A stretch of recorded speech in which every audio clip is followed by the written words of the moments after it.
for adrenaline. Your body knows what to do. It just needs the space to do it. And I don't think we give ourselves enough of that in today's society. I think everything is just go, go, go all the time. Right. We are on all the time. So, like you were saying, like everything works. I think we're all connected. And, I think our bodies are, everything works together. And I think I was hearing you, like it's mind, body, and spirit. And I think to me, like spirit is more of our energy. It is our energy, and it's the thing that you can't see. It's, and I think that like what I'm hearing and what I'm learning is acupuncture actually creates a channel for some of that energy to be released. Because sometimes we don't know how to release it, and we're carrying all this, and we end up getting physical ailments because we're carrying stress, we're carrying anxiety, we're carrying stress, and it seems like it manifests itself in without any release, or actually, because I think that you need the energy and the mind to help you release that. I would agree 100%. There's very much there's no separation of physical and nature and spirit in acupuncture. Like everything has correlation to another. Like if you were looking at things through the lens of a traditional Chinese medicine practitioner, there's no way that you could experience an emotional event without that in turn affecting you physically. And the flip side would be true if you damage an area. Use the word meridian, but it could be, think of it as like a fascial connection or a nerve pathway that leads to something else in the body. There's not going to be some other downstream effect because of how connected the body is to the mind, to the spirit, to the elements around us. And it doesn't have to be, when we say spirit, it doesn't have to be something religious or doesn't have to be mystical. It's just whatever it is that embodies us. They use the word chi, meaning life force, but you could describe that. That's why I so said many, energy. Yeah. That's because we all have energy inside of us. Yeah. But so do you think that people that are resistant to acupuncture have a less success rate?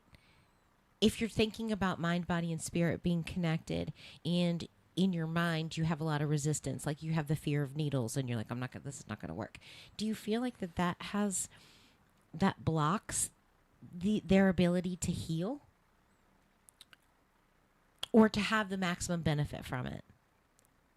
I would say no. The reason why,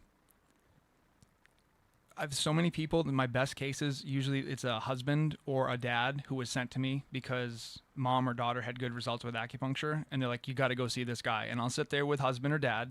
They don't want to necessarily be there. Like, I'm a man. I don't know what's going on sometimes with my body. I don't care. I don't want to talk about it. Right. Like, I'll just, if I'm ignore dying, it. I'll figure it out. I'm like, all right, I'm not dying from this, right? Like, that's a very traditional. So I talk to a lot of these men, and they'll come in, and they're open enough. They love the woman in their life enough to respect them to go. But when they come in, there's not a belief system that this is going to work, and there's a healthy skepticism, and I actually like that. And those men have some of the best results, and there was no inherent belief going into it. So I don't think you have to have that for it to work. But to what you were saying earlier, Lisa, I think it's not even placebo, but it's your expectation. If you go into something expecting it to work, I think it can be good and bad. I've had people come to me, a 20-year-long problem, and they're fully bought in and believe that acupuncture is going to work, and we do a session, and then they're convinced, hey, that you fixed that issue. And possibly we did, but some of that may have been their contribution to believing that it was going to resolve for them in the first session. Some of that could have been my confidence or my belief. If I tell someone truthfully, yeah, I've helped somebody with this 5,000 times, I'm pretty confident this is going to resolve for you within 3 visits. I think the practitioner belief buys into that too. So it's a factor, but I don't think it's like a necessary factor for you to have a good outcome. That makes sense. And I was telling, I think one of the times when I invited you on, I said, oh, we should talk about, and I told you about the horses, and you said, I want to tell you a story, but I'll save it for the radio. Oh, I told you that? Okay. Oh, yeah. So please tell me that story. I didn't want to interrupt earlier, but I grew up with horses. Okay. My mom and my dad both had horses. When I was in grad school in Boston, I had no idea what I was doing. They're having us practice on avocados like day 1, and then day 2, they're like, oh, let's needle each other. Like you're really nervous. Nobody knows what they're doing. You don't want to pair off with people because people don't have good needle technique. Yeah. And I went home. I remember I lived probably 2 miles away from my father's horse farm at the time, and he had a horse. Her name was Miss Patsy. She was close to 38 years old, which is really old. Wow, like that for a horse, that's old. And she had a problem. She couldn't lift her neck all the way, and she would limp. I was like, Dad, what do you think? I literally don't know what I'm doing. I know about human anatomy from my undergraduate degree. I know about kinesiology. Why don't we try treating the horse and see if she gets any relief? Yeah. And that was my first experience. Let's try it. I got some big orthopedic needles from the school. We treated Miss Patsy. She didn't seem to mind. She was pretty chill and relaxed during the session. The next day, she's, observably walking without nearly as much of a limp, and she can lift her cervical spine and move. Wow. And she can, I was like, there's something to that. So that was my first, I wouldn't say it was what convinced me, but even going into acupuncture, having experienced myself, you have a crisis of, am I investing in something that's real? Is this legitimate? Am I going to go learn this whole system and maybe this doesn't work? Maybe this is just my belief wanting this to work. You see feedback. Yeah. It's like one of the things that sets the hook a little bit deeper. But, For sure. I'm in. I'm all in. Or you're treating, your friends and family, and everyone loves you and wants you to do well, and they're giving you the most glorious praise, and oh my God, I felt amazing. And that's awesome because they want you to be confident and they want you to continue going. They want you to feel good. They're your loved ones, but was the first thing. Trust him. That's what I look back on. And side Are they note too, telling me the truth? acupuncture for horses and for animals is it's a different thing. It's practiced under a veterinarian who has specific training for that. But I just share that story because it was my first. Oh my God, I guess the placebo effect isn't necessarily as big of a deal in this as what we were thinking. So Yeah. I do love the placebo effect, though.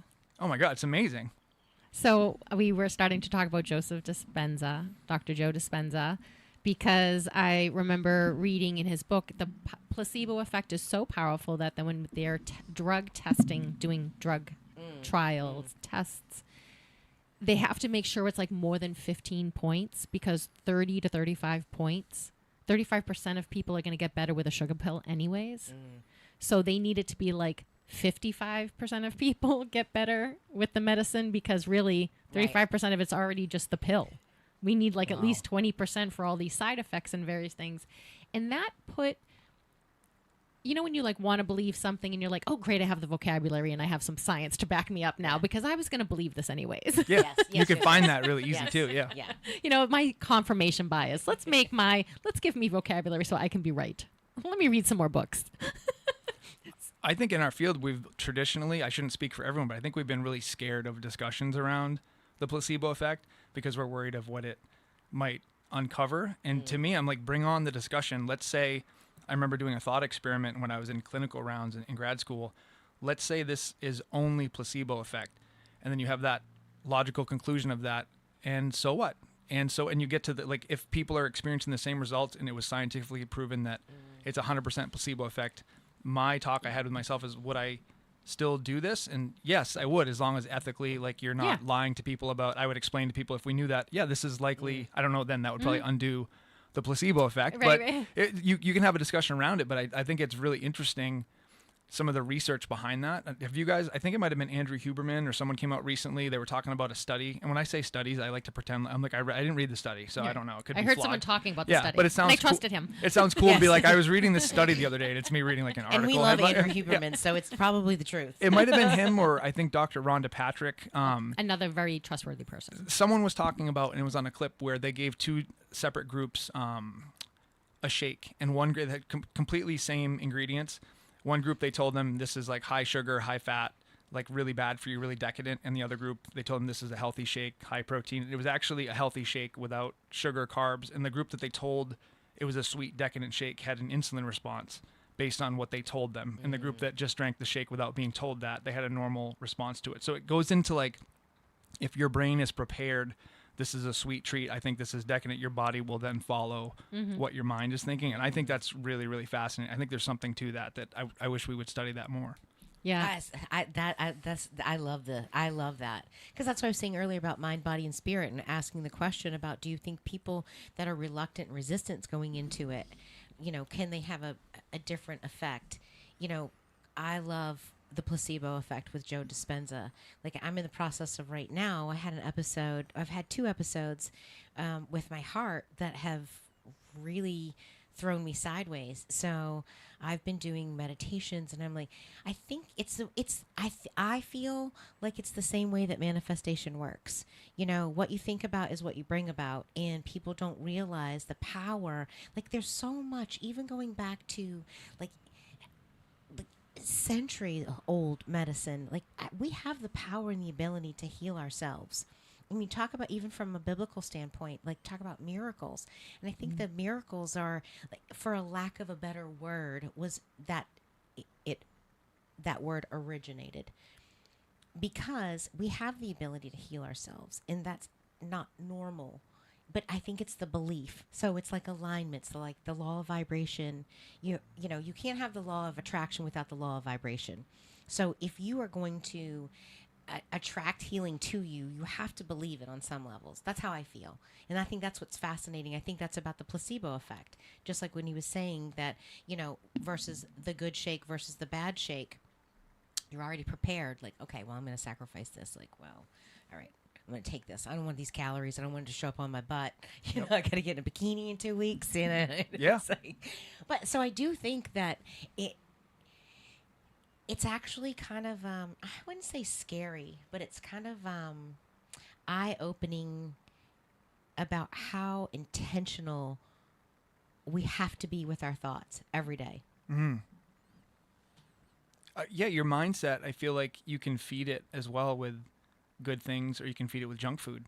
So your negative, like, feedback loop that you get on, or your worry about something that hasn't happened yet, I think can affect your mindset as well. It's similar to how your body kind of gets in a low vibrational state when you eat junk and crap and consume. I think your brain is very, very similar. You have to, like, constantly go in and clean house and be like, no, I'm going in a positive direction and not allowing myself to think X, Y, Z. And I wonder too, when you said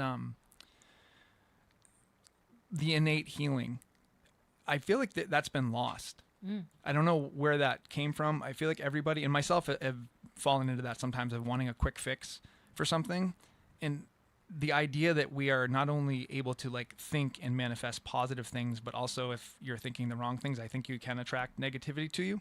But also the idea that you are complete and whole as you are. And I think we're all, like, searching for something to fix sometimes. And, you know, you'll forget if something is slightly amiss. Usually the answer for that can be within. And, like, your body also has a very beautiful, wonderful capability to heal no matter what it is. And it can seem nowadays miraculous, but I think, I don't know where that started changing, that narrative where we don't realize that. It's just it's a strange time to... I think it's what Pharmaceutical companies. I was just going to say, I think the minute there's the idea that there's a pill that fixes that, is like, that's outside of me. And I think we also like the idea generally as, can I take something to fix this? Can I take an aspirin? Can I take a pill? Can I swallow something? Can I not do any work and get the same result? I think it's easier to believe in a quick fix of medicine than it is easier to believe that you have the ability to fix it yourself. And that requires change. Like, I mean, but something simple is, I think once you make your mind up to do something, like, so I have been a Diet Dr. Pepper lover my whole life, actually, until I realized that, like, I don't want sugar because I don't want to get fat.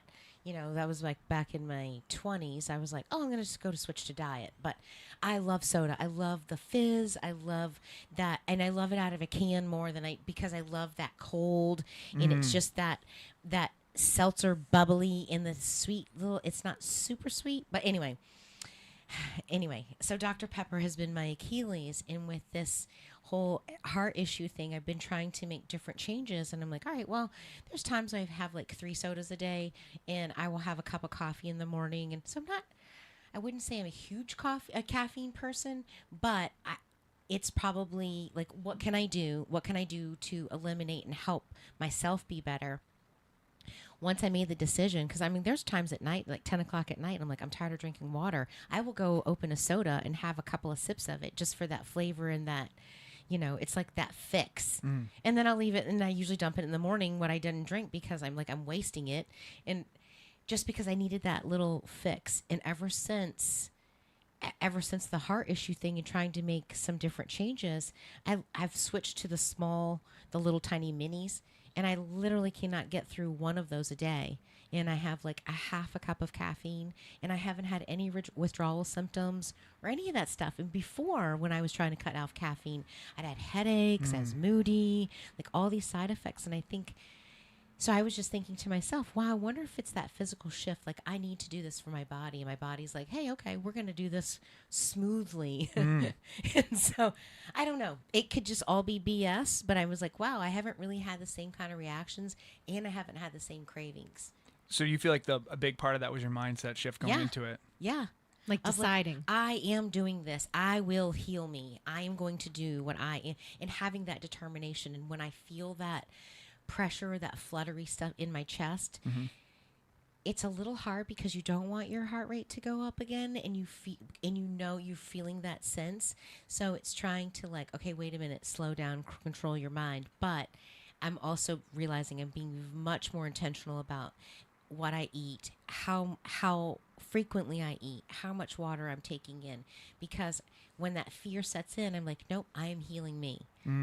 I am whole. So part of the meditation, like Joe Dispenza talks about, he goes through a lot of I am statements, and I had started doing my I am statements, and I had forgotten that he did it when. So she had sent me the meditation a couple of weeks ago, and as soon as I started listening to it again, oh my God, I'm like, did I just leave this?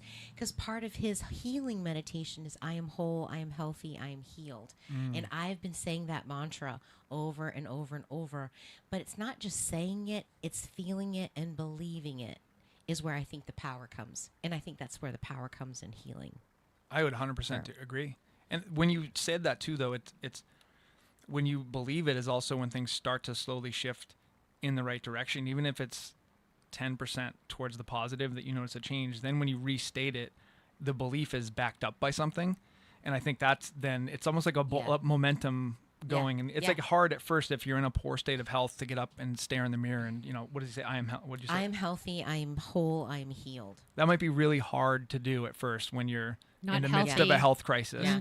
But it's like going to the gym the first time you put like weight on a barbell and you go to lift it up. You're like, this is extremely hard the first time. And then your body adjusts and adapts to it. And the next time you're like, oh, this is a little easier. And then eventually you have confidence and you're like, no, I actually know I can handle this weight or whatever analogy you want to use. And then I think real confidence comes from you have a track record of doing all the habits then to back you up. So I'm fascinated by all that. But I think that's where it starts. You have to start saying things. Well, I think that we come from such a place of punishment. We're always so negative on ourselves. We don't take the time to actually love on ourselves. So you take somebody that's overweight and, you don't celebrate your small wins. So go to the gym or don't even go to the gym. Go get a 5-pound dumbbells and start doing, do 10 of them and consider that a win. It's that to me, it's that 1% shift that you make every day. It's doing something to empower yourself. It's not like, oh my God, I'm not, hey, I got biceps or I got rid of my chicken wings, in a day. It's like, hey, I actually did something. Like I committed to myself. Well, for the last 2 weeks, I haven't done it, but I started committing to myself to like, I'm going to do 20 sit-ups and I'm going to do 20 squats. When I come upstairs to go brush my teeth, I'm going to do 20 sit-ups and I'm going to do 20 squats. When I go to get dressed, I'm going to do 20 sit-ups, 20 squats. By the end of the day, I've done over 200. And it's not a big deal. It's not a big deal. You break it down. And I'm like, hey, I celebrated like, hey, I did it. I did 20 today. And I think people start shifting their mindset to being like, instead of I can't do it, I'm going to just try. All I can do, if I can just do 5, I did 5. We set like this bar that's unattainable for, unrealistic expectations. And then we end up feeling bad about ourselves because we failed. I see that all the time. I think that's so wise to do that. I think there's a principle. Is it Kaizen principle? I think I've heard of that where you try to like improve 1% every day. Like if you look at climbing a mountain, you wouldn't like look at the top of Mount Everest and be like, oh, you break it down into like, I have to take 1 step forward. I have to like gather the supplies. I have to like, but then over time, incrementally, if your goal is to do that a year from now is going to come whether you started progressing toward it or not. And even if you miss, I think it's kind of cool that like, okay, at least you aimed towards something. It's kind of a shame not to even aim. And well, Ed Milet, he wrote a book and it was based upon his dad about the power of one. And he's talking about how his dad was, he grew up, his dad was an alcoholic and his dad decided he was going to quit drinking. And he's like, for just today, not today, I'm not going to drink today. And it was focused on today. So it's like, it's that one thing. You just choose one thing. If you never walk, challenge yourself to walk to the mailbox. I'm only going to do this today. And then I think I could go one more. I think I could do one more sit up. I think I could do one more flight of steps. It just break it down into, so I'm a huge believer of it. Like, I don't believe in punishment. I also don't believe in work either, but I don't. She calls it the 4-letter word. It is. It's horrible. I don't feel like I go to work, so that's why I Yes. picked a job that I don't. Yeah. I'm not working, but Yeah. yeah. So you have a background, and you said sports medicine, and you were mentioning kinesiology, and so, and you see all the systems as one, but in our healthcare system, everything is separated, Very much so. right? So, how is it that when someone's going to come to you for the first time and they're like, "Oh, I'm having this ailment," or "I'm having this," what is a good way? Because I know you do this with me too. You not only talk about the physical, you talk about the physical sensations a lot. Like if you're having trouble breathing, Robyn, when you're talking about your heart, do you feel it? Like, you know, you would ask her a series of questions to kind of ascertain where you should start working. Can you explain how your brain goes through that? So, Yeah. I think the most important thing, I definitely have a Chinese medicine hat that I wear, but when someone comes in, I'm really careful. If they're coming to me for shoulder pain, I want to address the shoulder pain first. It can be really tempting to be like, well, I know what's really going to be best for this. Like, you're here for shoulder pain, but I think you're really upset about something. Like, I don't get into therapy. I don't get into that. But through unwinding what's going on physically, that leads me to my set of questions. And it's all based on acupuncture channel theory. So if somebody's talking about, you know, shoulder pain, they can't see this on the radio, but I'm touching my shoulder. There's a channel that travels through your shoulder. It's called large intestine channel. It's thought to travel inward and affect your digestion. So if someone has shoulder pain, it might lead me to some follow-up.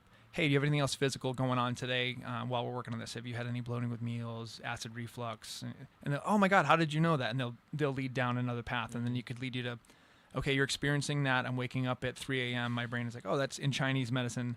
That's traditionally a time that is associated with the liver, where your body may be detoxifying and repairing from the day, however you want to visualize it. But it's always led by the client.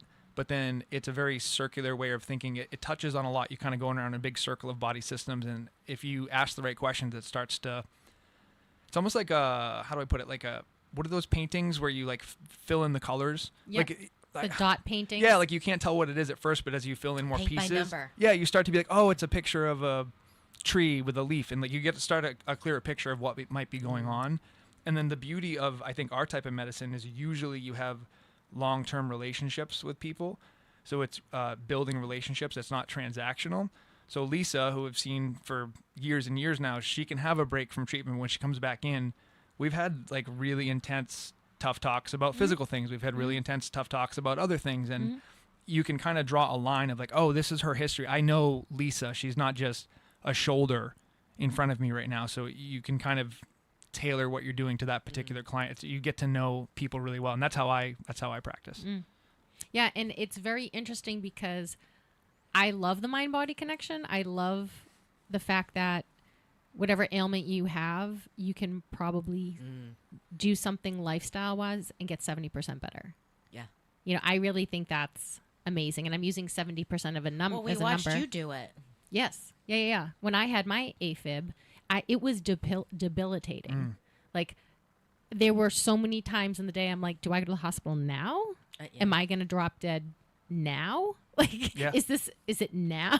But I felt that way so often that you convince yourself that, well, I didn't die the other day when I felt slightly worse. Yeah. So this day will be whatever. But I remember one day just getting up from the bed, and the best I could do was lie on the couch because there was my heart was working so hard. I had zero energy. And then when the doctors kind of gave me the shoulder shrug, it deep dived me until I was waiting to a specialist. Like, I can't go from now until August when my appointment heals with nothing like, woo, Right. you know, the shoulder shrug. Yeah, you can't live that way. I can't live that way. So I needed to do everything in my power that I could do. So it was like, well, I don't need to drink. I'm sure alcohol's not good for it. I don't need to do this. I'll stop doing high intensity cardio. I'll stop starving myself. I'll try to sleep better. You know, I'll try to do all of the things that they say is good for heart health. I'll try to eat more fish. I'll try to eat more plants. And then by the time I got to the doctor, he was like, yeah, not really too bad. I'm like, yeah, I haven't had an episode in like a month. And he's like, what have you been doing? And when I said everything, he goes, yeah, continue that. Keep up with that. He goes, I tell people to do that. No one does it. So they come back in my office. We do an ablation. What I thought was really interesting is that I didn't know. It is that the heart has every cell in the heart has the ability to create its own electrical impulse.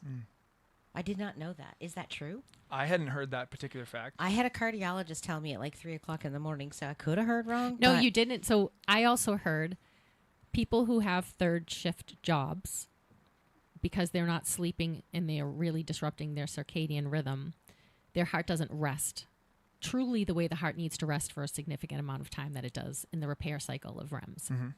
And that's why if you don't sleep long enough, the best REM apparently is the last REM, where you get the most amount of healing. So when you're constantly shorting that, you're constantly not doing the final stage of healing. However, our third shift people, our cops, our Dunkin' Donuts people who are, our hospital people, all those people, airline pilots, have a lot of AFib as well.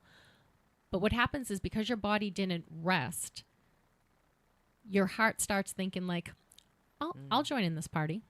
I'll help out. Let me start taking over, and cells start creating their own heartbeat. They don't create their own heartbeat. They create an electrical impulse. And so you have the dominant portion of your heart and you have a subordinate. So your heart goes thump, thump, right? So it's a dominant creating the electrical signal. Well, that dominant one knows it's dominant. It's made to be dominant. It doesn't want to compete with anybody else. So when other people are dancing at the party, they're like, hey, I'm the dominant one. I'm the alpha. Why aren't you paying? Everyone come under me. And that's where you don't beat within itself. That's like the best, not layman cardiologists call in and be mad at me that's the best way I could get it to I think translate. That's consensus. I think we just stated that's a fact. I think that we don't have to have anyone call in. That's pretty much, that sounds right. So it was really interesting because that's what they said happened to me. A lot of people who do shift work, your heart never properly rests. And so some cells just start making their own party. And that's what they do with an ablation, is they kill off those little cells. Like, you don't seem to know how to behave here at this little junction. You're dancing your own beat. No one likes it. It's got the lane moves going. The thumbs are going. We don't like this dance. And You lost your privileges, yeah. If you're not going to play well with others. Yeah. And you're... Yes. I think, too, there's the, what's that, like the rock in the shoe analogy? Have you ever heard someone say that? I don't know if it's just a Chinese medicine thing, but they said it all the time in school, is imagine you have a rock in your shoe, and then to solve this, like, all right, well, let's build you an orthotic that lifts up your foot so that it doesn't put any pressure on the shoe. Or, you know what? Let's give you this super specialized drug. We know it'll just go right to the foot and it'll numb that area that, the rock is rubbing on. Or why don't we try like altering your gait so you don't step on the rock? And a lot of times alternative or Chinese medicine would be like, I have a crazy idea. Let's take the rock out of your shoe and see what how happens. that is. It's like this very simple solution. Like, you could try that first, and if something doesn't resolve with that, try all the other really fancy stuff. But to your point, you're like, I started eating really healthy, and then I was careful of my mindset, and I started sleeping normally and removed stimulants and things that were aggravating. Like, you essentially took the rock out of your shoe. So we could have been doing all the acupuncture in the world for you.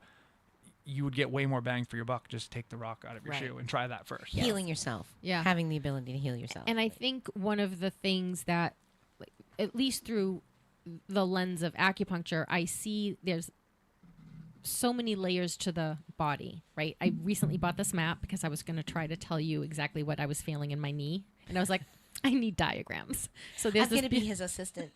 Well, because I know the better information I give him, or the more targeted, and he asks really good questions. So I feel like we're gonna this is gonna be done. I'm gonna be back. I'm gonna be back in the gym. Like, this is gonna be great. I have a partner to make me get back at the leg press machine, right? So, but this crazy map was laminated and it had the body with skin on it, the body with the skin off of it, but the fascia system labeled, then the body with the muscular system, then the tendon system. And when you think about how crazy all of that is shoved in there, then you add organs and veins and blood supplies. It's like this crazy system, and it is all connected. What is a part of like the procedure where you're going through that?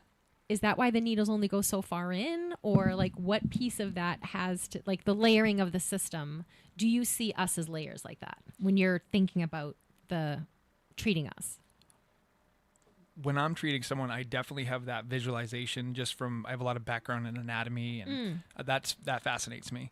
But I would say, to my understanding, ancient Chinese culture, when they came up with this system of medicine, autopsy was not something that was done. So this system was created at a time, obviously you ate animals, like they had understanding, these were very intelligent people, but there wasn't this thought about, you know, this is connected to the way that we understand it now. Mm-hmm. So I think they conceptualized and understood the effect of some of these points originally without necessarily understanding the mechanism of why. It's like we press on button A, we get output B. We know that's repeatable. I think nowadays Western science is really understanding. You know, there's a point on the back of your calf. It's bladder 57, and it's traditionally used for back pain. You're like, this doesn't make a lot of sense to me why this is used for back pain. But if you look on an anatomy chart and one of those fascial charts, there's a huge connection where fascia goes from your calf up through your hip to your back, and things can get bound up and really tight there. It's almost like they can't see this at home, but if everyone looks at their arm, if you're wearing a long sleeve shirt, if you twist and pull some of the fabric at your elbow, it's going to pull on some of the fabric up at your shoulder. So fascia can be, thought of that way. Mm-hmm. And nowadays we have this great understanding of like, oh, if you look at an acupuncture chart and transpose it over an anatomy chart, acupuncture points are usually at places where nerves come together, clusters of nerves, clusters of fascia. They're usually, and that's just part of my background, and I find it really interesting.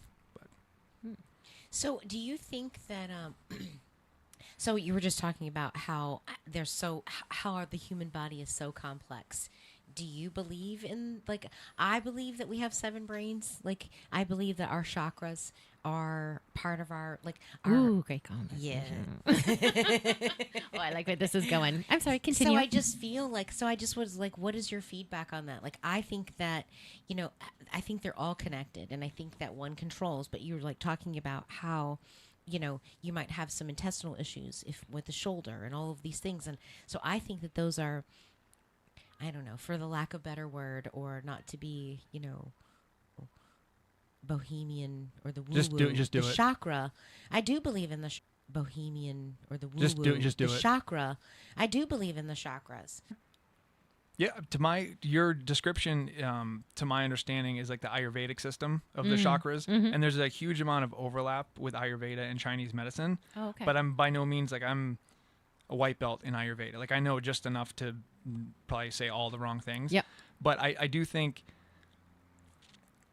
it's important to address several layers of an issue, and I do think sometimes issues that present themselves one way can come from a disharmony somewhere else. So I don't know if that answers the question the way you were asking it. I was trying not to step on my feet No, and think of I had like, it's like a jump.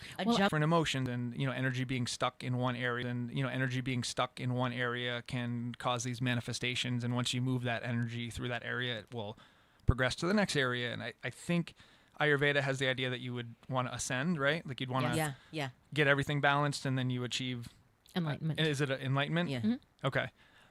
Well, it's your spiritual connection through the top of your head. It's the closest to whatever God system, and if you don't like the word God, you just do like. But even so, but even like you do some meditations and stuff, Universe. they'll have you take a deep breath. They'll have you take a deep breath and go through your chakras, like even starting at your feet where you're supposed to be grounded, and pulling your breath up from your feet all the way up and releasing it through your head is, it's I don't know all the principles of it, and I don't want to, I don't want to mess people up, but it's drawing from the ground, from your base, your core center, all the way up into releasing it from your, and I feel like from, what's the head chakra? Probably crown. The crown and your third eye, and it's like releasing that, like, so I think like third eye is like intuition, your gut feelings, but I don't know, I totally forgot what I was going to say. I do like, so I'm a seeker for a better word. Like I love knowledge, because I don't know what thing's going to connect me to one thing, or you could read the same thing 12 times, but the 13th time when you read it with something else about something else, it finally made sense. Or you're a different jarred. person when you read it too. Yeah. The 13th time, Yes. like it has a Yes. different, Yeah. And so I have a cookbook, an Ayurvedic cookbook, and I'm really never going to make the recipes in this because it's like I'm just not drinking bone broth all the time. Although when I'm really sick, I will drink bone broth. I will drink a homemade soup. But one of the things I like about it is like okay, when you wake up first thing in the morning, you should wash your face, especially around your eyes, and rinse out your mouth. And you think, that's not too difficult to do. Everybody wants to wash their face when they wake up. Well, on the mornings that I just go down and start making tea, I am not as awake as if I wash my face. Like, well, what does that have to do with anything? Right? And it's like, well, they'll tell you're dry all night. You know, you haven't had any liquid. You're rinsing the sleep out of your eyes. A lot of bacteria builds up in your mouth. Like, I'm sure there's the real reasons behind it. Do you have to know the real reasons behind it, or can you just do the thing and receive the benefit? One of the things I think was really interesting, I used to eat a ton of salad. I love salads, but salads are cold.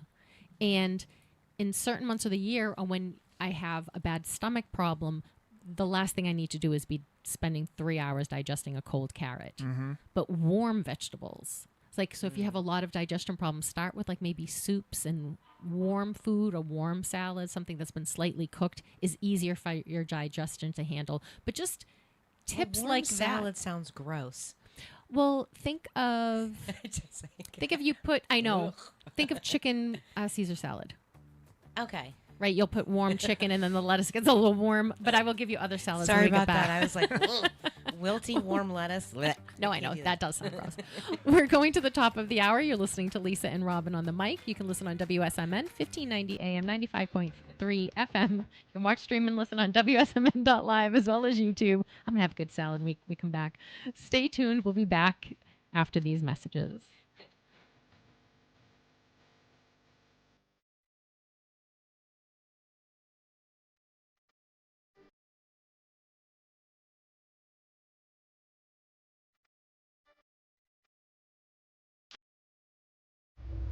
WSMN 1590. WSMN 95.3 FM Nashua. Listen, watch, and stream at WSMN.live. ABC News, I'm Sherry Preston. An arrest made in connection with pipe bombs placed outside the headquarters of the Republican and Democratic National Committees the night before the January 6th Capitol breach. ABC's Pierre Thomas is in Washington. Concerns that the bombs were somehow related to the riot complicated an already harrowing moment and prompted a massive response. Sources described an incredibly dangerous situation. At one point, Vice President-elect Kamala Harris's motorcade drove right past the bomb at DNC headquarters, which had gone undetected. On Capitol Hill right now, Navy Admiral Mitch Bradley and the Joint Chiefs of Staff answering questions about the suspected drug boat strikes in the Caribbean. The Bureau of Labor Statistics says claims for unemployment benefits last week fell to the lowest number since September of 2022. It was 1 year ago today that United Healthcare CEO Brian Thompson was gunned down in New York. His alleged killer, Luigi Mangione, in court as a judge decides on evidence. This is ABC News. It's safe to say that nearly every driver knows it's illegal to pass a school bus when the stop arm is out and the red lights are flashing, right? Try telling that to self-driving cars in Austin, Texas, says ABC's Jim Ryan. Waymo has no fewer than 100 autonomous taxis rolling around Austin. At least 19 times since the beginning of the academic year, Waymo driverless vehicles have driven past school buses bearing a stop sign and flashing red lights. We know it's a pattern of problem, and not only that, it's putting our students in danger. Travis Pickford of the Austin School District Police Force says, until the problem is fixed, they don't need to be operating on our roadways. But Waymo plans to add more driverless taxis to its fleet in Austin. Jim Ryan, ABC News. Language company Babbel is out with its list of most mispronounced words of 2025. The new mayor of New York City, Zoran Mamdani, his name was the most mispronounced all year long. Mounjaro, the weight loss drug, and acetaminophen were also mispronounced quite a bit. Sherry Preston, ABC News. Welcome back to Winter Hack Radio, the place for clever hacks to survive the season. Icy driveway? Well, try spreading sand or bird seed to help with traction. Snowy puppy paws? Well, grab a whisk, brush it off, done. Catch COVID-19? Well, just get... Actually, there's no hack for COVID-19. But if you test positive, prescription medications for COVID exist. Ask your doctor if they're right for you. Visit PfizerForAll.com to learn more. Sponsored by Pfizer. Now there's a new way to take charge of your blood sugar. Introducing new Garlic Healthy Blood Sugar Formula from the makers of the nation's best-selling garlic supplement. New Garlic helps maintain healthy blood sugar levels with clinically supported levels of garlic, plus a custom blend of vitamins and minerals, and it's odor-free. Take charge of your blood sugar with new Garlic Healthy Blood Sugar Formula. These statements have not been evaluated by the FDA. This product is not intended to diagnose, treat, cure, or prevent any disease. Use as directed. Hi, I'm Lisa Law, New Hampshire Justice of the Peace. I've seen firsthand the stress and expense of large weddings. That's why I opened the Lawfully Yours Wedding Chapel in Nashua, where I host heartfelt and memorable small weddings, elopements, and vow renewals. Before you give up and elope to City Hall, come see the chapel. Let's make your wedding dreams come true. Visit lawfullyyoursweddingchapel.com to learn more and schedule a tour. Looking to relax, refresh, and rejuvenate? Discover Remedy Med Spa in Nashua, your sanctuary for total wellness. From luxurious facials to advanced skin treatments and holistic care, Remedy Med Spa offers everything you need to feel your best. Escape the stress. Restore your balance. Call Remedy Med Spa at 603-288-5257 or visit them at 1 Cotton Road, Nashua. Your remedy for self-care starts here. Remedy Med Spa, where wellness meets beauty. Looking to make someone's day extra special in Nashua? Visit Edible Arrangements at 300 Main Street. From stunning fruit bouquets to decadent chocolate-dipped strawberries, we craft gifts that delight every time. Perfect for birthdays, anniversaries, or just because. Enjoy same-day delivery and even 1-hour service for those last-minute surprises. Stop by our location at 300 Main Street, Nashua, or call 603-886-2790. That's 603-886-2790. Edible Arrangements, where sweet moments are made fresh daily.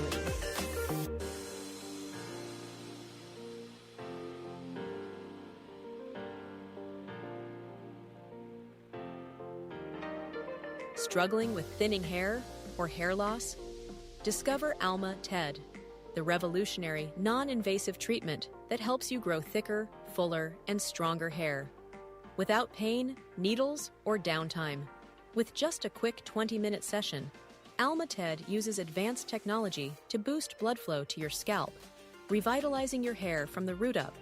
And when paired with our TED Plus hair care formula, you'll start seeing real results, often in as little as 1 month. No shedding, no trauma, just a warm sensation and a noticeable difference.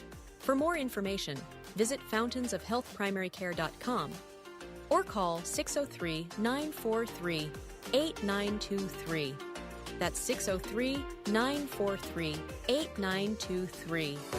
Hi, I'm Patty Regan with the New England Mobile Fit Clinic. We bridge gaps in cancer care, improve access, and enhance the quality of life for cancer patients in Vermont, New Hampshire, Maine, and Mass. Our mobile unit offers properly fitted bras for post-mastectomy and lumpectomy patients, breast prosthesis, lymphedema products, and high-quality wigs for patients experiencing hair loss due to chemotherapy.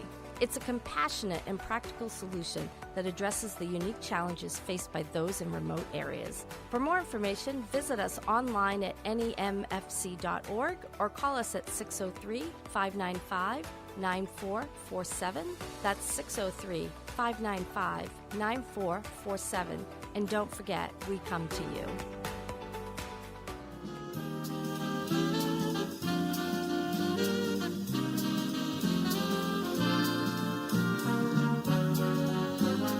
Hi, this is Cody from the Nashville Community Music School, and I want to sing about our season of giving. Through your support, we can continue to provide high-quality private music lessons, music therapy, and music outreach to our community all year long. Our goal is to cadence at $30,000. If each WSMN listener were to only donate $5, we would accelerando to our goal in no time. Help us kick off the fundraise to the holidays by marking your calendars for December 2nd and visiting our website, NashuaCMS.org, or following us on Facebook and Instagram at Nashua CMS, or by giving us a call at 603-881-7030. Ladies and gentlemen, the Beatles! The only thing we have to fear is one small step for man. And the Boston Red Sox are the This is WSMN's Life in a Day for December 4th. Happening on this day in 1943, Major League Baseball announces that clubs can sign Negro players. And in 1954, the first Burger King opened in Miami, Florida. Born on this day in 1949, Jeff Bridges. In 1964, Marisa Tomei. Dying on this day in 1967, the Cowardly Lion, Burt Lahr at 72. And in 1993, Frank Zappa. He was 52.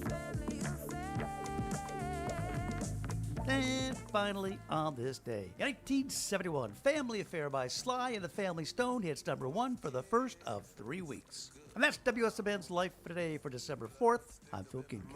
It's a family affair.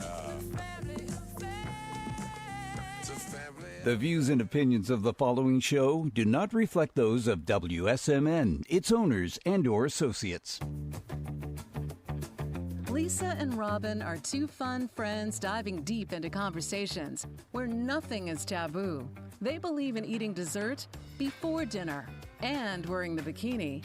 They're allergic to labels, authority, and cheap shoes. Currently, they're launching themselves through life being the good time, bold enough to take risks and inquisitively asking, what's next? They hail from New Hampshire, but they could be anywhere dressed in cute clothes. If they had to share a tombstone, it would read, "Curiosity killed these cats." Your hosts, Lisa and Robyn on the mic. Welcome back to Lisa and Robyn on the mic. You are listening on WSMN 1590 AM, 95.3 FM. You can watch, stream, and listen on WSMN.live as well as YouTube. And we are always up after the hours on Spotify. I want to thank everyone for subscribing on YouTube. We asked for you guys to subscribe and we doubled subscribers. So thank you for going over and doing that. That's helpful, apparently. You know how I hate that stuff. You got to get in the algorithm. I do have to get in the algorithm. And we have a wonderful guest today. I didn't ask you if you wanted to stay the second hour. I just wanted you to stay the second hour. Let's do it. William Boylan, and he is an acupuncturist. And you have all kinds of letters at the end of your name. What do they stand for? I'm a very big deal. I have lots of letters. I love the letters. I'm a licensed acupuncturist. I'm a certified dry needling specialist. Okay, so that's what that is. Awesome. I didn't know if there was an actual like certification that is like FDA approved, or if people were nervous to come to an alternate modality for their health, what are some important questions they should ask themselves or ask their acupuncturist when they go see them? Good question. The first thing I would say before any like credentials is listen to your intuition and your gut. Like if you look at somebody's web page or interact with their office and just something feels off for you and you're not aligned with it, whether not just alternative medicine, anything, I would say go in another direction. So that's number one. You've got to feel that internal yes, like that click. But luckily in New Hampshire, we have national certifications and standards for acupuncture, and New Hampshire follows the strictest guidelines. Essentially, there's only a couple states where either you follow these really strict guidelines to be licensed for acupuncture, or there's no guidelines whatsoever. There's not really an in-between, to my understanding. And a couple of states, I think Rhode Island and Florida, maybe a few others, you can be called a doctor if you don't have your doctorate, but that's now changing. You can receive a doctorate in acupuncture as well. So just make sure that your clinician is NCC AOM certified. That may change in the next couple of years. That's sort of our national certifying board that makes you pass an exam and make sure everyone's up to the same level. Do you have like a practical where you have to show someone like the practical side? That's finishing your clinical experience in your graduate school. So to be an acupuncturist, in general, you have to have an undergraduate degree, and then you go on to postgraduate education. That's either 3 or 4 years. And when I went through, this is years ago, this could have changed, but you did all your practical before you graduated from school, and then you sit before your state's national board exams, which is across the board. The NCC AOM is how things are done. It's the national certification for clinical acupuncture and oriental medicine, something like NCC AOM. It's a big deal. But so it's like 8 years of school? You can complete it in 7 years. Like the school that I went to, it was 4 years, or you could condense that into 3. It really depends on your time. Like I was a commuter student, so I did 4 years of undergrad, and then I took 4 years to do my postgraduate work. Yeah, it's a lot of schooling. All right, so I want to get back to the warm salad, but then I also want to ask you, we were talking about... So I will agree with Robyn. I was throwing a contradictory thing. I hate warm lettuce, so she knows I'm a texture thing, and I hate warm lettuce. But there have been times Like if do you put you call kale baked in ziti like warm salad? No, because you had pasta salad. no. I was thinking of lettuces that do a little bit better cooked, like arugula. You can chew arugula for a while, or kale. Kale, I always think is better, like cooked just a little bit. So or not ever at all. Ever would right, be. ever. The only time I really like spinach is if it's like in a little bit of like a cheese dip, and there's like a tiny little bit of that. So Robyn doesn't like her vegetables. Like, what else? You make something. Oh, the spinach artichoke dip. I like that. And I like raw spinach on, like, my sandwiches. Like, if just certain sandwiches. Do you like spanakopita? Yes, I do like that. Okay. So you like to cook Yes, spinach? I do like that. Okay. A little bit of it. Like, I wouldn't want you to, like, throw up, like Popeye. Like, I wouldn't want you to mushy spinach on my plate. Like, I'm probably not going to eat that. So I am trying to get Robyn to eat more vegetables. Chinese medicine public service, not make sure they're cooked. I would. Big deal in Chinese medicine is cooking your food. It takes a lot of, like to what you were saying, to break down and digest food takes a lot of energy. And then we also have this idea of warm and cold and eating for the season. So it's the middle. It's like where it snowed here in New Hampshire. There's snow on the ground. You probably wouldn't have a lot of fresh raw produce right now available to eat. But even if you did, it sort of doesn't jive. Like your body wants to warm itself up. So if I could just make that one statement, my little, like, I'm a professional here today. Cook all your foods. Yeah. This especially in the winter, and then warm them up. Like when you were saying that, I was like, I need to hammer home on that point. Yeah, no, good. I love being right. That's good. If I agree with you, you're obviously right. Like it's I love being right. So I have a question, because at the break we were talking about a little bit of, microdosing and like how do you feel about that? But not even so much as that about, have you ever had somebody that has had, how do I say it, not sound really wacky? Have you ever had somebody come to you in wanting to use acupuncture for releasing spiritual energy? Yes. About being my zits, instead of doing like leveling up to being your higher self, or like what is your belief system in that? Because some people are like, what? I don't even know what you're talking about. And other people. So I feel like, say you had a traumatic event. They're like, we'll give a scenario. You have some traumatic event, and this is just really staying with you, like emotionally, right? Is that a good scenario to put? Jill? That's one, but I also think that I believe that we all share a singular purpose. Like we all are maybe not so much as a purpose, is a responsibility or a duty of why we were even created, why we're even here. I think it is to elevate. And I think that when I say to knowing your higher self, it is to do the best, to actually learn who you are, what you want, and like to learn who you are.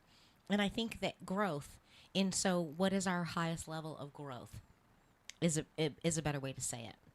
And some people do spiritual journeys, some people do meditation, some people never try, I think that there's so much more beyond us being humans as just working from 9 to 5 and raising a family and kids. I think it all has to do with your mind, body, and spirit.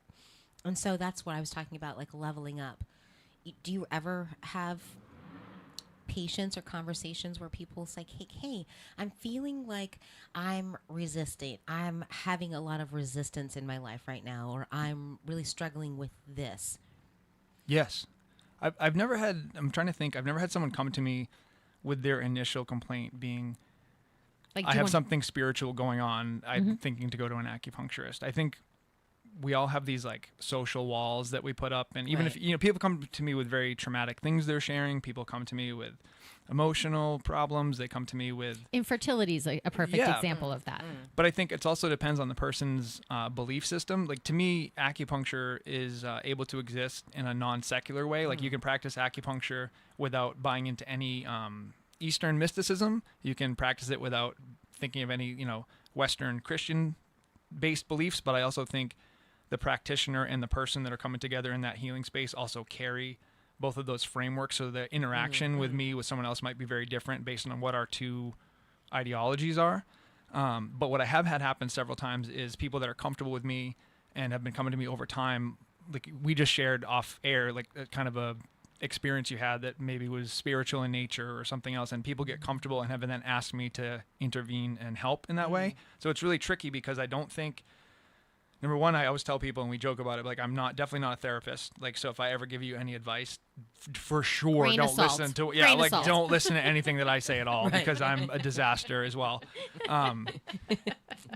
The other thing is, I have my own spiritual belief. For me, I'm not religious. I don't go to church, but I do follow the teachings of Jesus. So I would consider myself a Christian.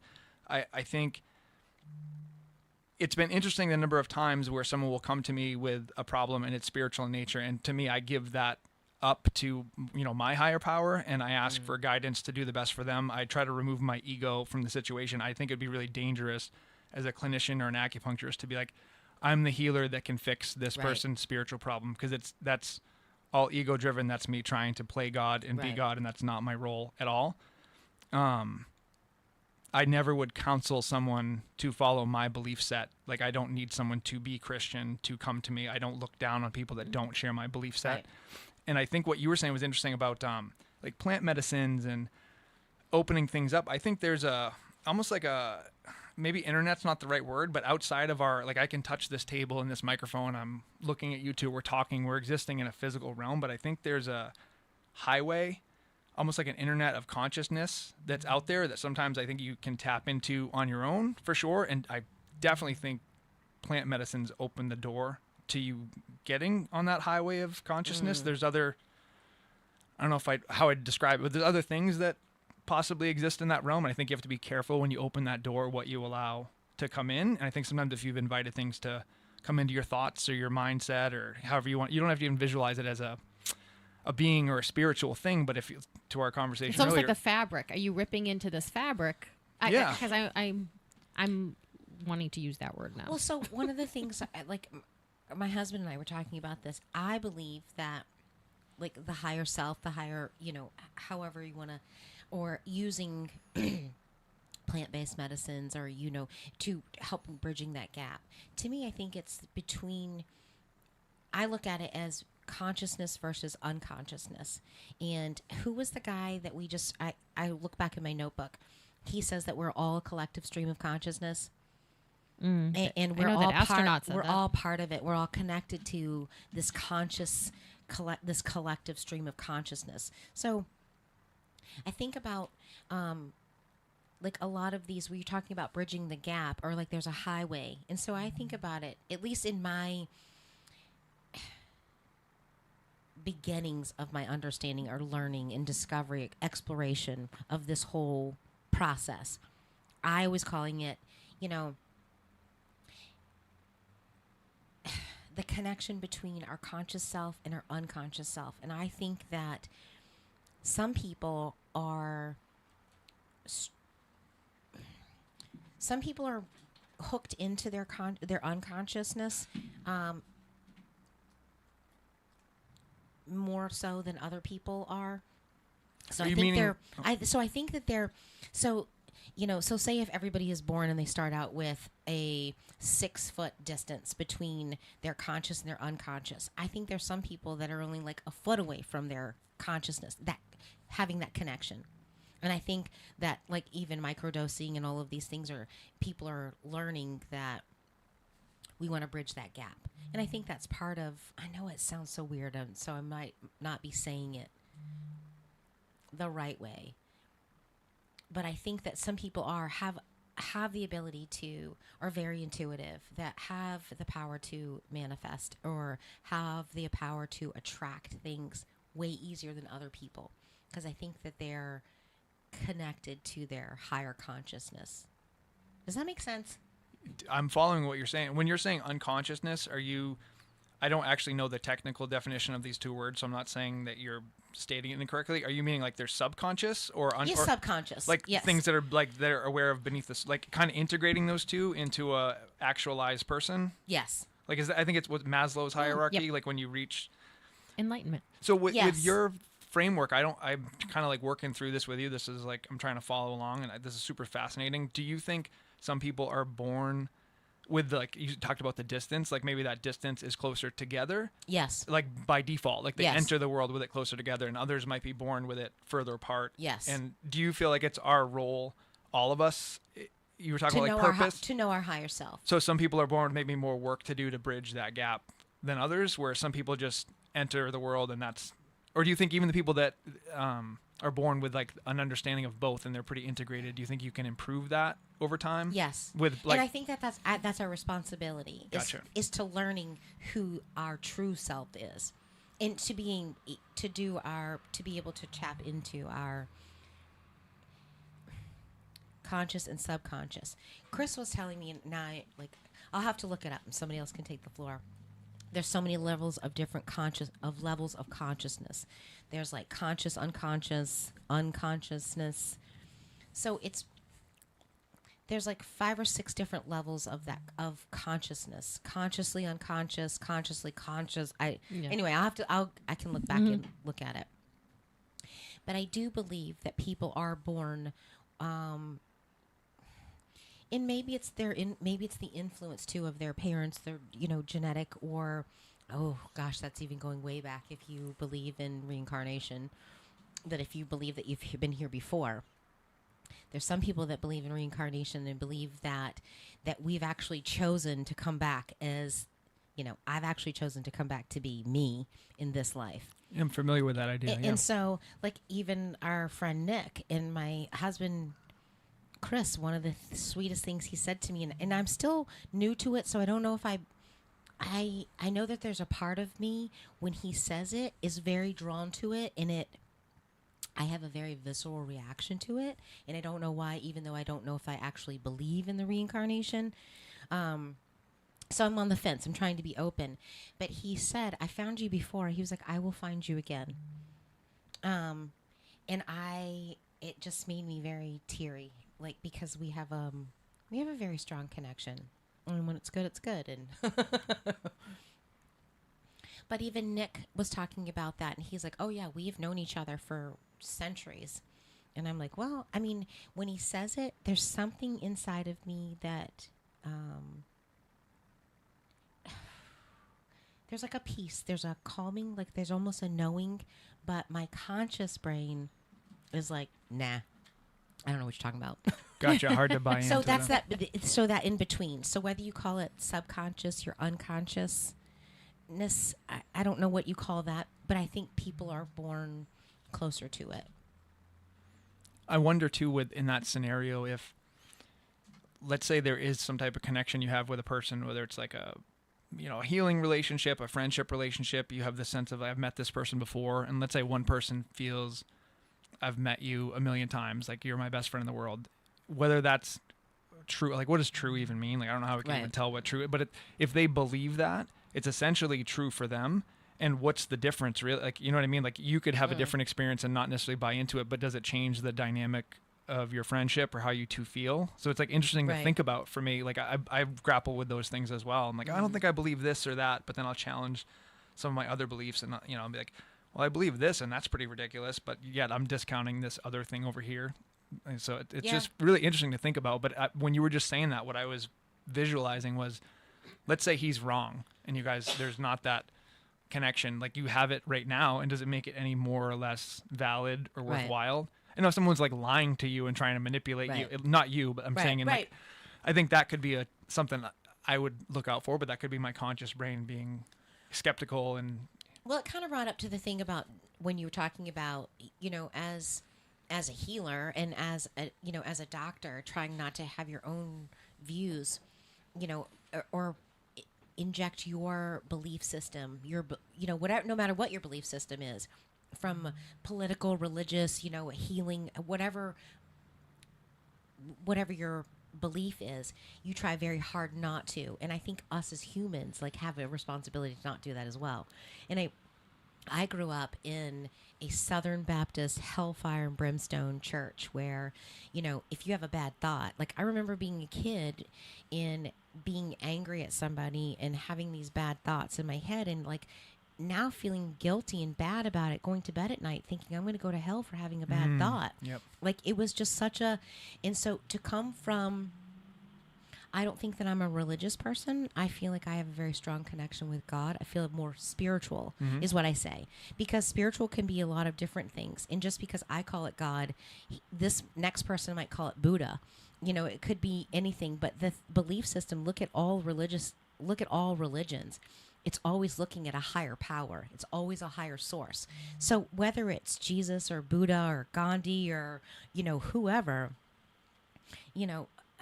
Sal's Pizza, I don't know, whatever it is, but it's made me look at it and being like, hey, we can just lay judgment down, and it doesn't matter what you call it. It's the kind of the same energy. It's kind of the same source. It's kind of the same direction that we're all looking for, to be better people, to be a better person, and to have a belief system in something higher than ourselves. Yeah.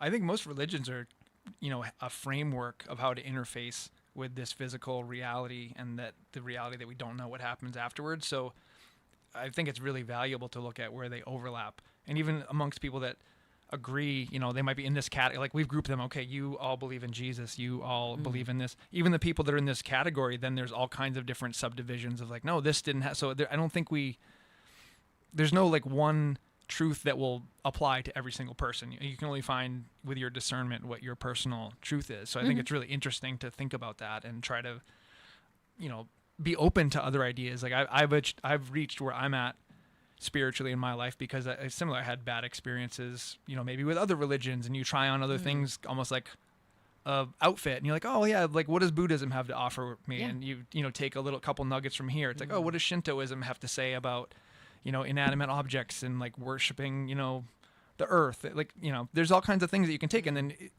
what I find is really helpful for me, and it sounds like from listening to the show and talking to you guys, is you should always, I think, be open to change. Like you have your little, I use this analogy, like you have your piece of ground that you're standing on. You're like, this is my belief system. I'm standing on it. It's firm.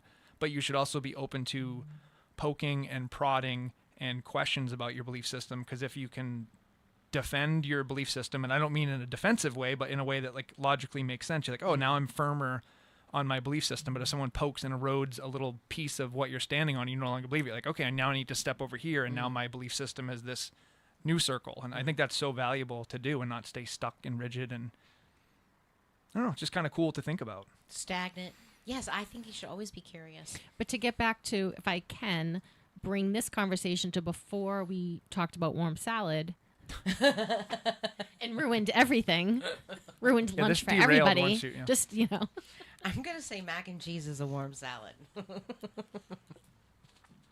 I'm just putting I cannot condone this as the author of a cookbook. Salad as pasta. I do. Salad. Yeah, there are all kinds of salads. It's a far stretch, but but eat your cook your vegetables. We're still.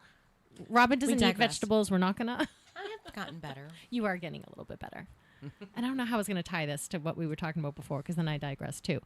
I don't know. I'm going to throw this other thing, and hopefully I'll come back to that thread. So we were talking about energetic, right? And you're talking about acupuncture is like you're removing any impediment that would cause the body not to be able to heal itself. And we learned that the heart can throw an energetic field for like 6 feet outside of the body.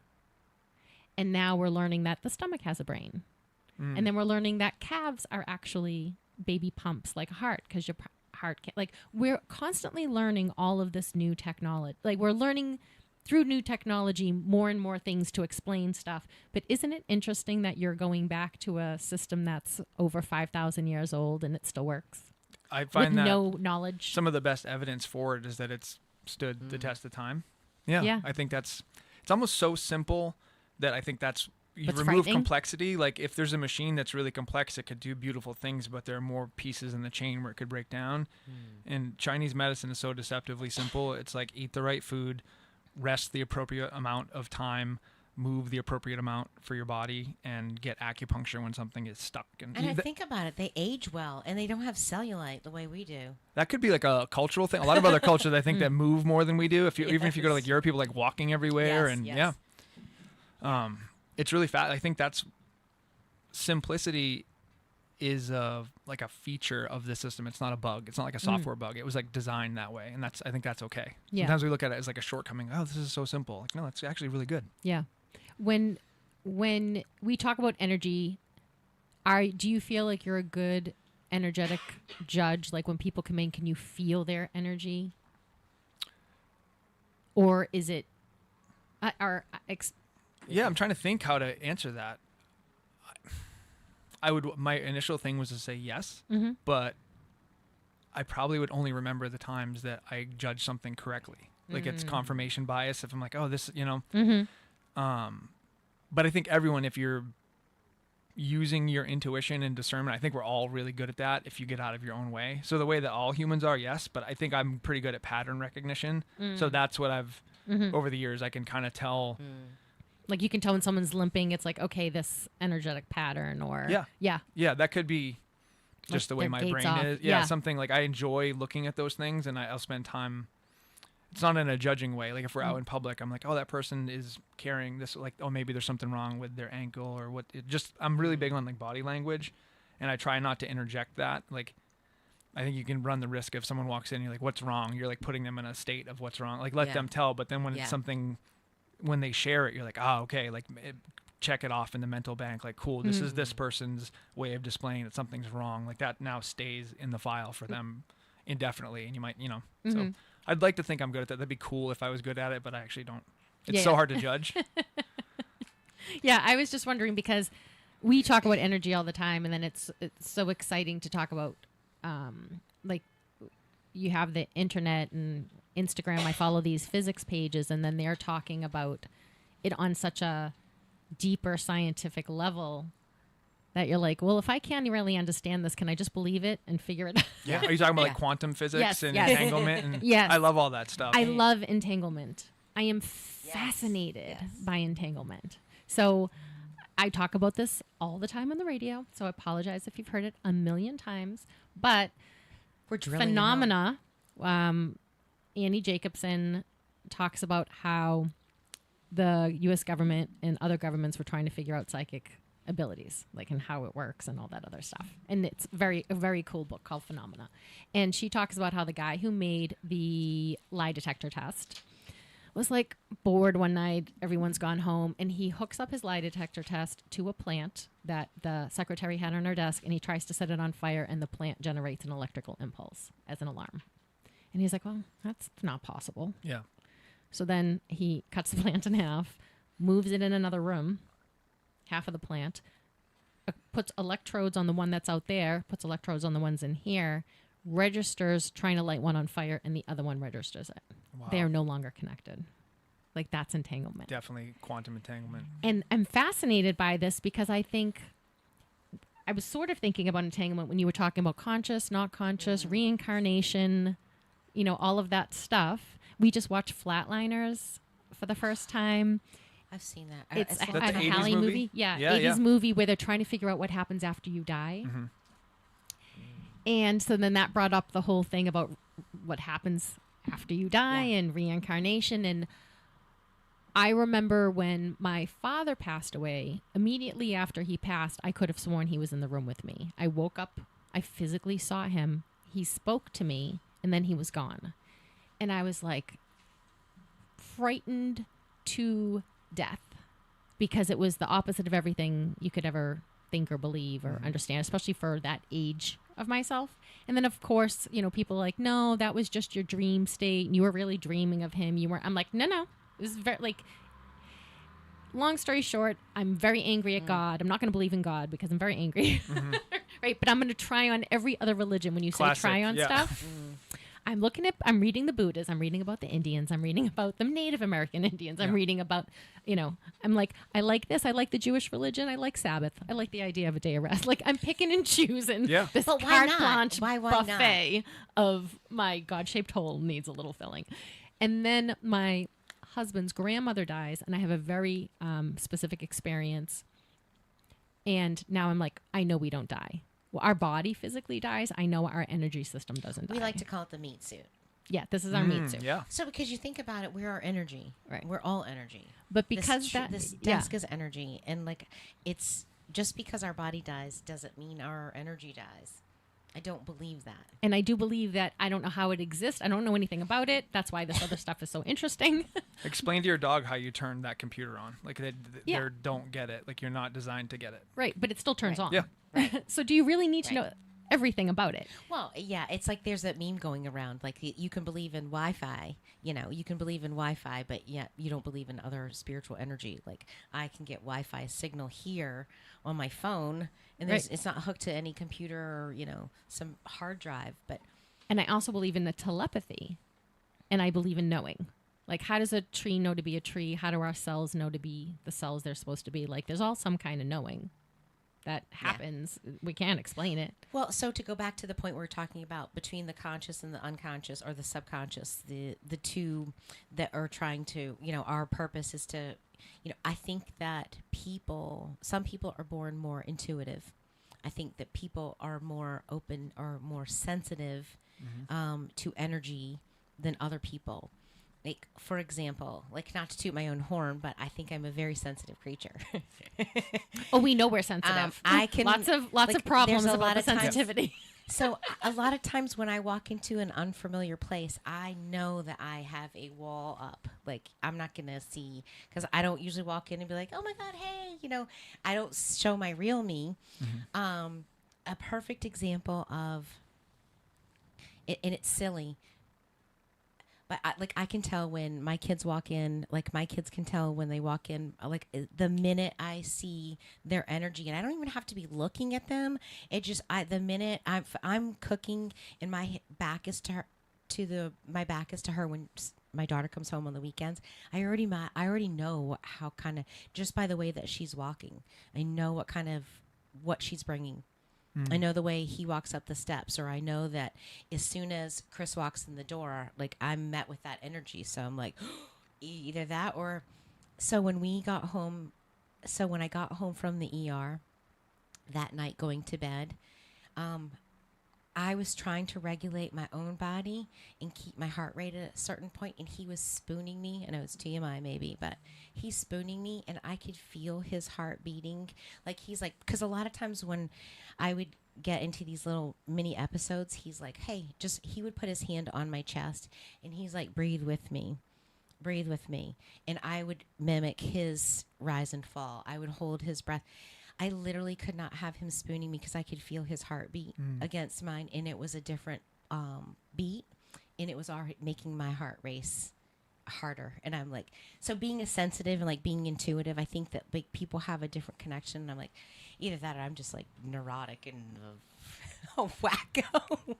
But there's sometimes I've just been leaning against him, and I'm like, especially with since this whole heart thing started, like I can't do my heartbeat and your heartbeat at the same time. It makes me almost like short of breath. Well, think about if you're more introverted or like highly sensitive to stimulation, think how much constantly, if you're taking in so much, you almost need a break to recharge too. It could be like there's a connection, but I wonder if your channel is wide open to perceiving everything, like you, like in this room at the same time. Yes. You're like, how is Lisa feeling? Oh, is he doing okay with this interview? Wait, did I talk too long? Like you're doing that all day long as a sensitive person. I could see how when you go home and then your other half's trying to regulate you and you're like, like that's the opposite of what you need. You almost need to go within for a minute and like. Yes. I mean, literally we're watching a show and I'll see something on the TV and I'm like, hey, do you know that he has an amalgam filling on his number 3 on his mouth? And he's like, are you kidding me? Yeah. You saw that? And I'm like, yeah, I don't even know. It's like, I wasn't looking for it, but I'm just aware of it. So he's like, wow, you really take into micro details. And sometimes I am aware that I'm taking in micro details, and other times I'm not aware that I'm taking it until somebody's like, well, you saw that? Yeah, it's probably so innate to you. Yes. I wonder, too, if your brain came that way, like you're pre-wired, and then also your environment shaped you. Like that probably served you in some useful way to monitor people around you growing up. Like maybe you could keep an eye on like, oh, this person's feeling this way, I got to make sure I have to help them. Or, oh, this person's feeling this way, maybe I leave them alone. Like it definitely had to have helped for it to implant in your brain, like as a survival tool. And you might be skewed that way. But well, I think I'm just now learning it. Isn't it weird how we like? And I think that I've actually been, like we talked about it before. I've never planned my life. Like, I mean, I've said, hey, I want to get married. I want to have kids. I want to go on vacation. I've never picked a career. Like, I had the hardest struggle. So, I've been a paralegal. I've been a dental assistant. I have, I've dabbled in photography. Now we're doing this. And I've done phlebotomy. Like, I've done a lot. I was a nanny on the Cape. But situations, I feel like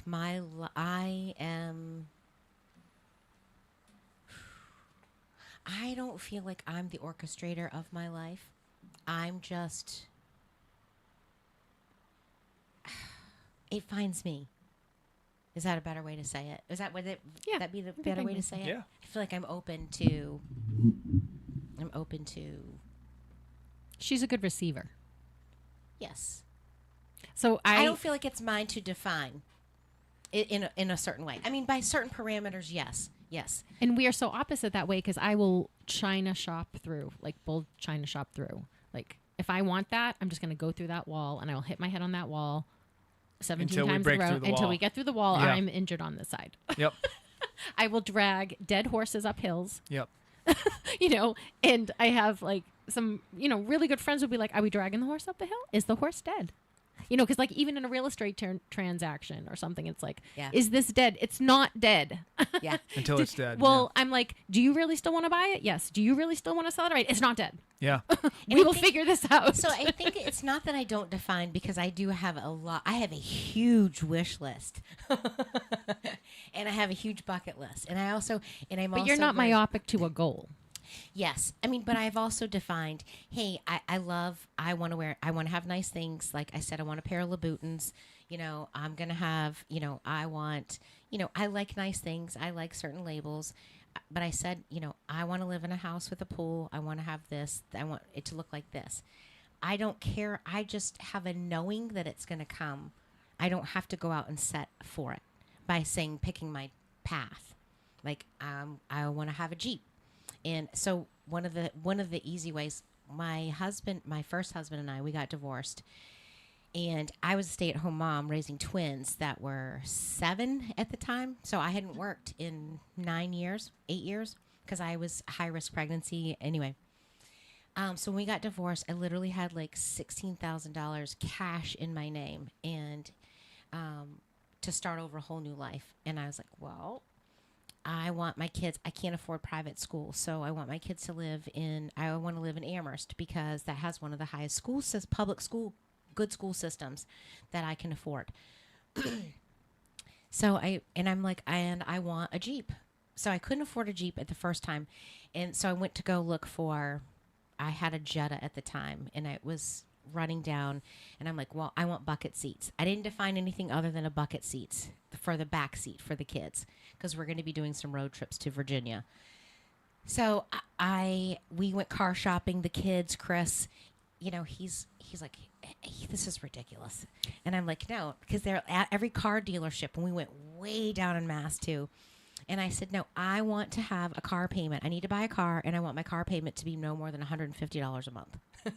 And they're like, that's freaking ridiculous. Well, my first car payment on my own was $120 a month. Wow. And it had what year? When was this? It's 2009. Okay. And I did. Because you were about to take her to the car dealer with you. I was saying, yeah, please and go with me. And I used my trade-in for it. Well, so then. Because I have a Jeep, and I'm like, if you could work numbers for me. Well, so then, like, even going through, so then I wanted to have a Jeep. I've always wanted a Jeep. I wanted a Wrangler. I want to be able to take the doors off. I want to take the top off. That's been one of my dream cars. So I went to go trade that car in. And again, I said the same thing. And I ended up having to go down to Danvers, Mass. But I actually had a white Jeep before that. I did get my Jeep. But then I'm like, no, I want a black Jeep. I want the unlimited. I want something a little bit, I want low miles on it. So I literally found a Jeep. Took my white Jeep down to Danvers. They gave me $17,000 for my white Jeep. And so my black Jeep was, I don't know, again, it was like $200 for my car payment. And I'm like, nope, this is what I'm going to have. So it's not like but I don't have a set expectation. And Chris is like, how the hell do you do that? I'm like, I don't know. It's just a determination. It's a knowing that it's going to happen. And I don't have to force it. I just have to do my due diligence and be open to where it's going to come from. Wow. Or you don't care how it comes. You just Yes. want it to come. Yes. Where I'm a how person. Your next Jeep you trade in, you should pick like end world hunger or something and see True. if like aim But high. I did pick a Jeep. I mean, I did pick a Porsche. So I mean, okay, well, there you go. So what's really funny is I have this picture in my house, and she's like, I love this picture. I love this picture. I love this picture. She finds the picture later for $5. Like 3 years later. No way. Okay. Yes. Right. So, and I immediately, I'm like, okay, like I'm holding her head. Okay, we need to think bigger. Stop painting. Like we need bigger things. Yeah. Like let's focus together. Yeah. So we're on the golf course. I mean, and these are just these are silly little things, and whether you choose to believe in it or not, but I choose to believe in it. We play a lot of golf in the summer, and a friend of ours, he saw us playing, so he's like, "Hey, do you guys have a lighter in your bag?" And I'm like, "No, I don't." We let him use ours and kept on going. I'm like, "I wish we had a lighter to find so we could give him a lighter. I should keep an extra one in my pocket." I remember what I was going to say about the consciousness. Go, do it. So remember we were talking about conscious and unconscious, and you were asking him, is there a way that through acupuncture someone could work to bridge that gap? We're coming back to the original This is how my conversation. brain works, so this is... Okay. That's how we do. She was talking about conscious and unconscious and the space and how do we get there. Can acupuncture remove the stuckness of what would get someone closer to being more conscious? Right? Yes. Okay. Yes.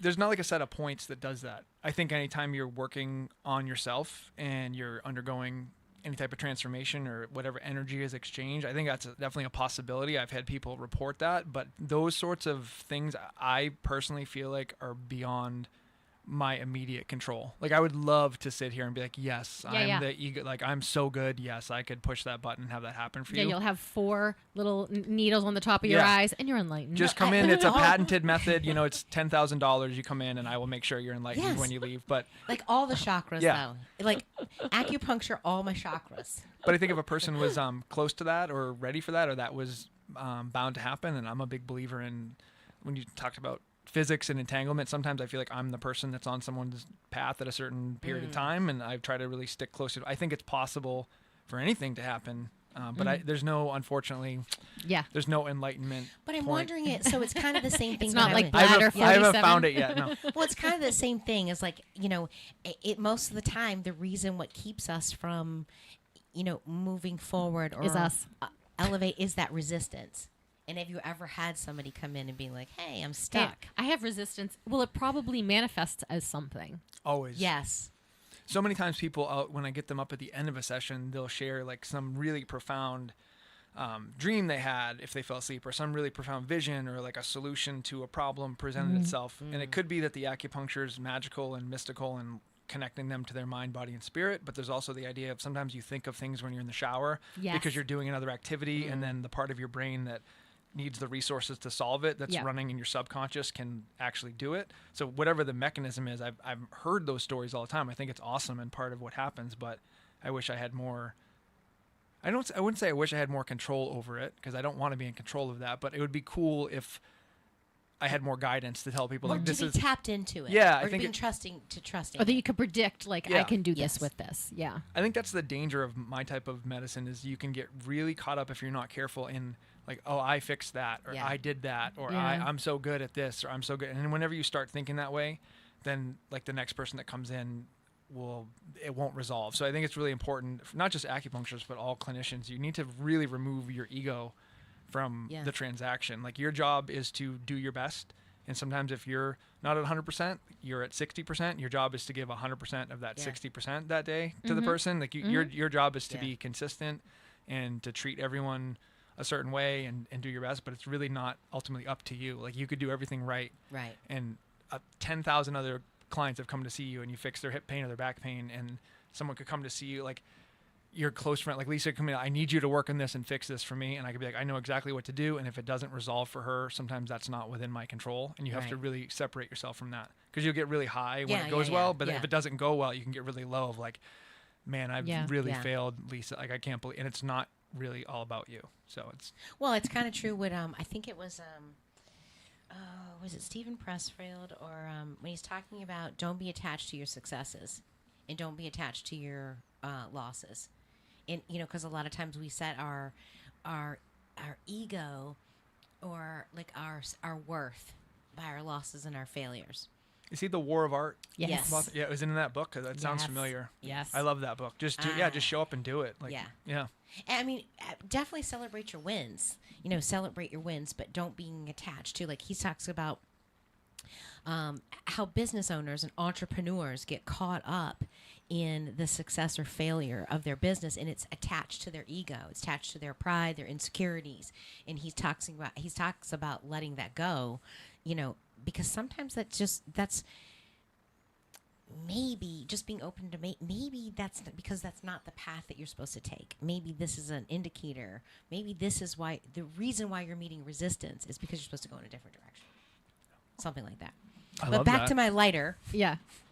You manifested I did. I love it. So anyway, I'd said to Chris and my son, hey, this year let's do my son's was trying to figure out, he had car issues, it needed to be fixed, a couple of $1,000s, felt surmounting, and I'm like, what you need to do is just start attracting money to you. I attract money to me. Start changing your mindset, that because we have so many mindsets, we have so many belief systems that I don't deserve money, I don't deserve this paycheck, and a lot of times people will say, no, I don't, but watch their habits and you'll see that they have a very bad relationship with money. So I just said, hey, let's get on this vibration of I'm going to attract money to me. So anyway, I just said to him, I wish we had another lighter. I said, I'm going to just bring it to me. Our next hole, there is a brand new lighter laying right there on the tee box. Wow. And I was like, oh my God. I'm going to And I'm immediately like, screw the lighter. We need to get bigger. Yeah, let's we think need you big. thinking bigger. No. And I've got the cosmic cash machine. I want to aim her better. Yeah, you're wasting it. I know. So then I said a couple holes and I was like, man. I was like, and he's like, yeah. And I'm like, we're just playing it off and something. And I'm like, you know what? I need to go back. I need to go back and start attracting money to me. A couple holes later, there's a crisp $5 bill folded in half laying right there. And I was like, are you kidding me? It's still in my golf bag. You still have it? Yes, That's cool. I do. And I'm like, So I like to choose to believe those things because whether it's just, happenstance or luck or whatever, I don't care. I would like to live in that vibration. Well, even if it's not, let's say no one else could ever have that experience. It happened to you, so it is true for you. And why not? Yeah. Yeah, I mean, what was that? There was a couple of, a year or two ago, and I'm like, I'm going to attract $20,000 to me. Yeah, and you're like, I opened Chris's mail, and there was $10,000. That's half done. She was like, so you're a fast one. I love it. I did it. And I was like, and I'm always like, yeah, you're keeping her. I want to put her on my dashboard. You're planning ahead, and she's just spraying to the universe. She's not doing mine. I need her to do mine. And it's just, and the only thing I think the takeaway is that I'm not attached to the outcome. I'm not attached to just having a sense of believing that it's going to happen, or that it's all going to work out. Having for you. that desire that it's going to work out, and I'm not worried about the how. Mm. Well, I think if that actually were to be something that's let's say it's a law of the universe that they haven't discovered. If you want something and you're thinking of wanting, you're kind of attracting the idea of the feeling of wanting it. You're going to be stuck in not having it. Mm-hmm. You know what I mean? If you're I really want this, that's here you go. You can stay wanting it. That's what you're asking for. Whereas if you're hey, I already have this, I guess I'm going to get it or not. It's you just wait for it to arrive. I think there's something to that instead of being stuck on oh, I wish I could have. It's you'll get rewarded with wishing that you could have it because that's what you're putting out there. It's like finds like. I think a lot of times too, it has a belief system that you deserve it too. Mm-hmm. It's that whole thing, finds like, that whole story about, when you see somebody says, when's the last time you saw a yellow car? And then now you start looking for a yellow car. Yep. And then how many times do you see all the yellow cars? It's the same thing. To me, it's the same principle. People could say, well, if you could do that in a month, then why don't you do that every month? It just doesn't work that way. I don't think it works that way. Yeah, it is. And I'm new. I like talking about the karmic. I like talking about the quantum physics. I like talking about telepathy because I think there are all. How many times have you thought of someone, say, the same thing with? I literally, and I was trying to prove to him that I wasn't just saying I was going to call you because I saw you. Look on my phone 3 days ago. I was looking up Chinese medicine for zits on face. Yep. Which leads me to Will, and it was almost like the universe being like, yeah, he's going to help your zits. Go over here. She manifested a caffeine addiction in me that I had to go get it that day. And thanks a lot. But what I think that is synchronicity. Yes. Well, how do you wrap your brain around that? Do you think that that's, I understand the concept of it, but do you think that that's... So I'm trying to learn the concept because I when it happens, I understand it, but can I use that to my advantage? Yeah. In some capacity. How can I wield it as a tool? Right. And it's a sword. So what do you think about it as a concept?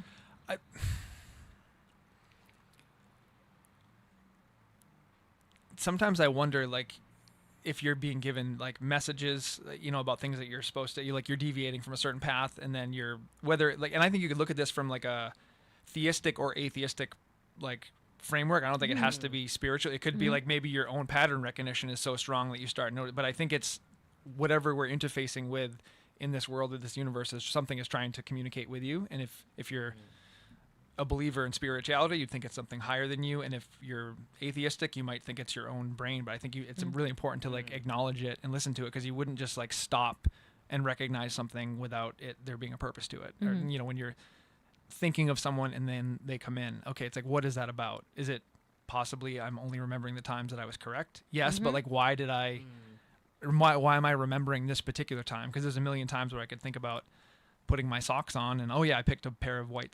I'm not being very elegant in how I'm describing it, but I think it's really important to me to acknowledge that, and I think there's a message there, and like pulling on the thread and unwinding it is. So I think that synchronicity is you're going on a highway, you're going the right direction, everything's going good, or you're about to get off because you're thinking it's not going good, and then something comes and helps you accelerate. So now there's your volition, and then another volition that's assisting. So what about, I like to think about it like this. So what about, like, how long did you struggle? How long? It was a couple of weeks that you were struggling with the zit. It was like 2 months. But it was on one side than the other. But then there was a shift in you.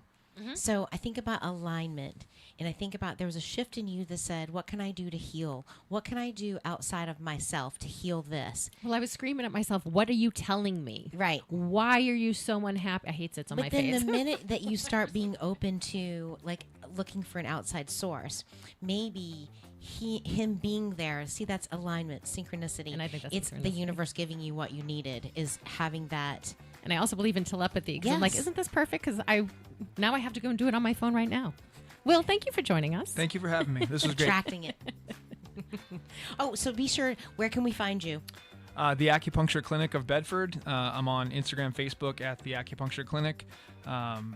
Super easy to find, 603-488-5675, and acupunctureclinicofbedford.com.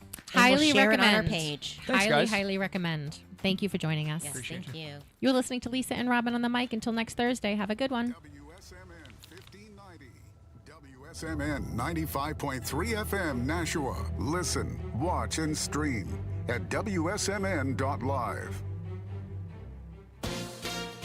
ABC News, I'm Sherry Preston. Connecticut Democratic Congressman Jim Hines speaking out about those U.S. strikes off the coast of Venezuela, including 2 against a suspected drug boat back in early September. The first strike hitting the boat, the second killing 2 on board who survived. In that briefing today, Navy Admiral Mitch Bradley, who's been blamed for the second strike, Hines saying, "What I saw in that room was one of the most troubling things I've seen in my time in public service. You have 2 individuals in clear distress, without any means of locomotion, with a destroyed vessel, who were killed by the United States."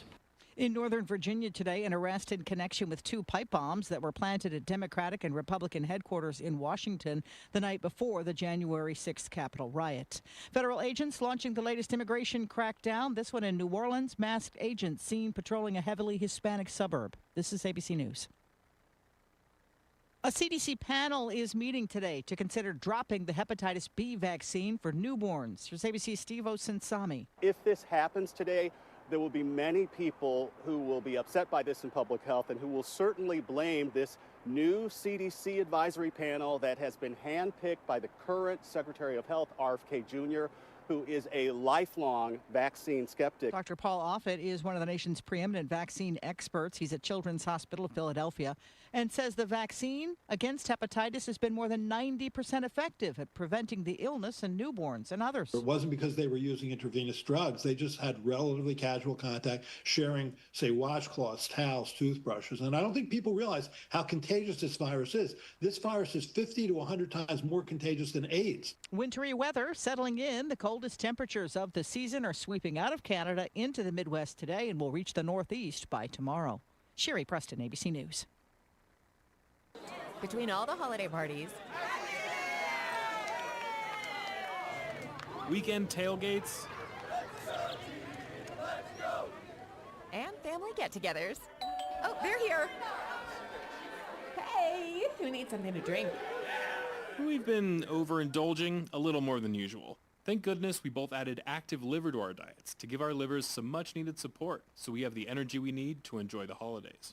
Active Liver from New Nordic contains a powerful blend of turmeric, milk thistle, and globe artichoke extract designed